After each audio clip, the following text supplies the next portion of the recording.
I've got I'd like to get your opinion on this. So Mhm. these little snippets that we're talking about here, Mhm. this is the crux of our problem is that members are petrified to move forward with this. Even if they agree with us in principle, they Mhm. are, I have literally had members tell me, I am scared to death. And please don't tell anybody you talk to me. Yeah, yeah, So my yeah. question is, I am anxious to get this into to let members see this. And so Mhm. I now we're talking about a different thing. Here's a concern I've had is that I don't want to tarnish the DAR's reputation, and I don't Mhm. want to undermine those that are in a position of leadership. I mean, obviously we love the DAR. That's why we're doing this. We care about Mhm. its reputation. Mhm. So I have the decision to make of whether I go public with these things because it's going to show that the DAR is um, they are abusing their power. Those in leadership are abusing their power against members. Mhm. So, but at the same time, I want members to be armed with the truth and to know. So I'm not sure how to Yes. proceed. So, and I think a governing principle here is that, and when we talk about the DAR and the DAR's good name and all that, the DAR is not the president. The DAR is not the board members. The DAR is not, this region or that region. Who is the DAR? That's the question that everybody, hopefully unanimously, knows the answer to. Who is the DAR? The DAR are the members. And if that doesn't make sense to you, just think about who elects the officers, who elects the delegates, who does all this. It's the members. The DAR is the members. So if you go, and this is just hypothetical. I don't know any of the details, but I think it's an important hypothetical. If you go public about, this or that information, and it makes the board of the DAR look bad, the board members or some of the board members or some of the officers look bad, that does not make, by definition, DAR look bad.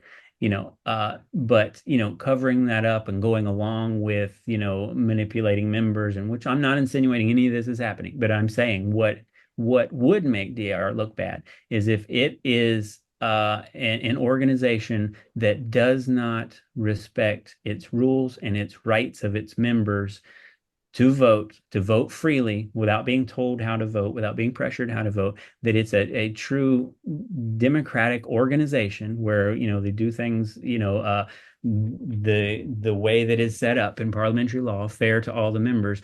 Uh, you know, any violation of that is what would make DAR, look bad, yeah, as an organization.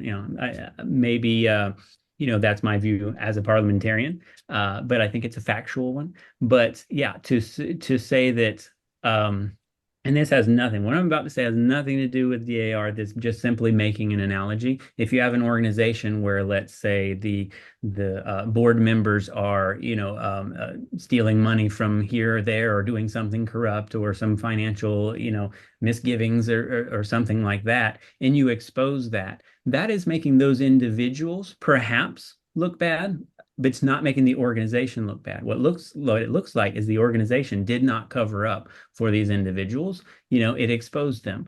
Once again, I'm not insinuating anything like that's happened in DAR, and they may just be, maybe they're in bounds, maybe they're overstepping a little bit, trying to pressure you this way or that way. Maybe they would never do any of these, follow through with any of these things.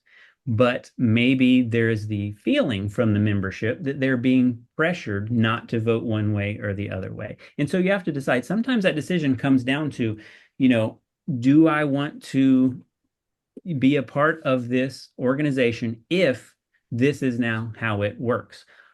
Or so do I want to leave it, or do I want to stay here and say, well, if they kick me out for trying to better the organization, then I'll know it's not the organization I want to be in. That's one take you could look at it, to bolster yourself to stay in it and fight this fight, as long as you're fighting for the right of every member to have a say in this. Because as a parliamentarian, it's simple to me. If you want to change your bylaws this way or that way, I just look at the votes. If you have a fair and balanced vote and you want it to be this way, then it's that way. Good.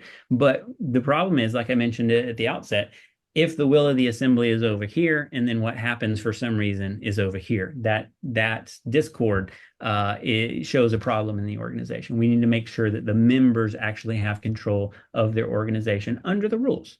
You can't just say, I'm a member, I want to do whatever I want. You can't, you also can't say, I'm an officer, national officer, I can do whatever I want. You have to follow the rules every step of the way, and make sure that we hear the voice of those members and their opinions by their vote.